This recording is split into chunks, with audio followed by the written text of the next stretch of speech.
Often when we think about boneheaded moves being made out there in the water, we think about the rookies or the weekend warriors, those people who don't spend a whole lot of time out there. But don't get me wrong, the pros, they make mistakes as well, just like some of the things we'll feature in this week's episode of Boneheaded Boaters of the Week. Now, we're talking about pros out there on the water. Of course, we're not talking about those weekend boat ramp pros, those guys that would let you think they know exactly what they're doing, but every single time they show up at the boat ramp, it becomes apparently obvious they have no clue.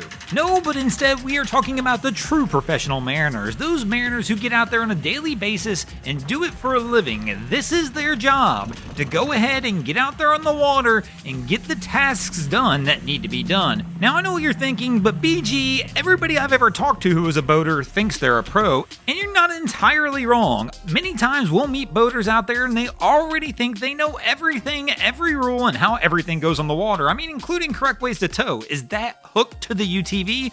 Of course, this guy's a pro as well. But even myself, as a 100-ton master licensed captain, I learn something new every single week, and so does everybody else out there on the water, including the pros. Kind of like these pros are about to learn that a jet ski apparently can fit right underneath their vessel. Which means we're going to start right here, which is one of the biggest problems the pros have out there in the water, and well, unfortunately, that is going to be the rest of us. That's right, those pros, it doesn't matter which one they are. That guy from the banana boat driver all the way up to the tug captain has to deal with those weekend warrior shenanigans. We all love the water. For whatever reason, it puts a smile on everybody's face. But the ones of us who are weekend warriors, those pro captains have to put up with our shenanigans every single time we get out there because we're just not used to being around it. And then, of course, you got those guys who just want to get out there and have a little too much fun, and they don't care who else is out there on the water. So the pros wind up having to deal with these guys as well. For example, this one might look good for the gram, but unfortunately for the professional captain and the crew on this vessel, they're probably up there cursing this crew, if not even worse, as they're up there in the bridge of the boat. One thing you don't really want to do, guys, is go out there and mess with the pros too much. I mean, look at the size of this boat. If they wound up hitting this boat in front of them, the crew on board this vessel, unless they saw them, wouldn't even know it happened. Ever. Same thing with this jet ski here. At least the crew winds up seeing them before things go wrong. They don't have life jackets on. Yeah, if they don't have life jackets on, I'm going to go ahead and agree with the captain on this one.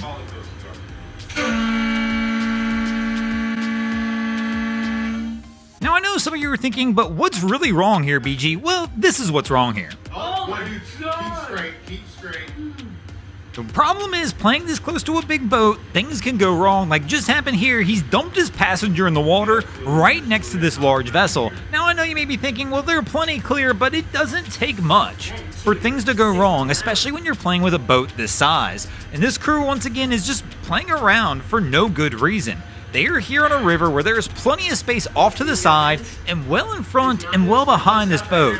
There is no need for them to be hanging around this vessel and just circling around it. Once again, what happens if somebody falls off a little closer to where the pumps actually suck in water to cool the engines on this boat? If that happens, things are going to go wrong extremely quickly. But here you can see just how close they are getting to this large vessel for no reason whatsoever.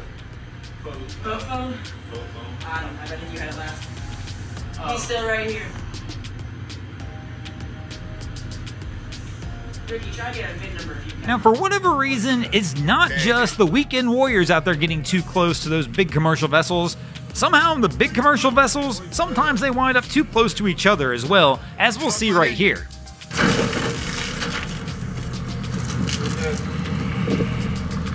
What's always wild about these situations is you know they had to see this one coming from a mile away.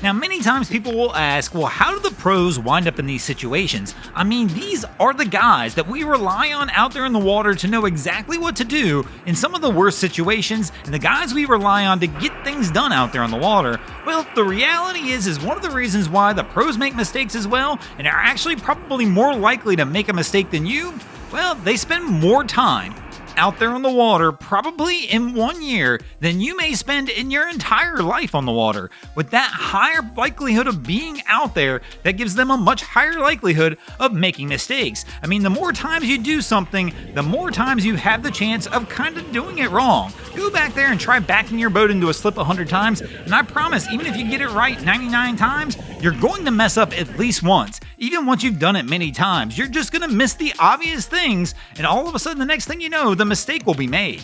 The key to all that's not to let any of that stuff discourage you. As a boater, get out there and practice. It's only going to make you better in the long term. Thanks for watching, crew. I hope you enjoyed this episode of Boneheaded Boaters of the Week. If you ever see anything crazy happening on your waterways, be sure to hit us up on Facebook or Instagram and let us know, and you might see your stories over here. And if you guys haven't already, go ahead and drop an anchor on the subscribe button.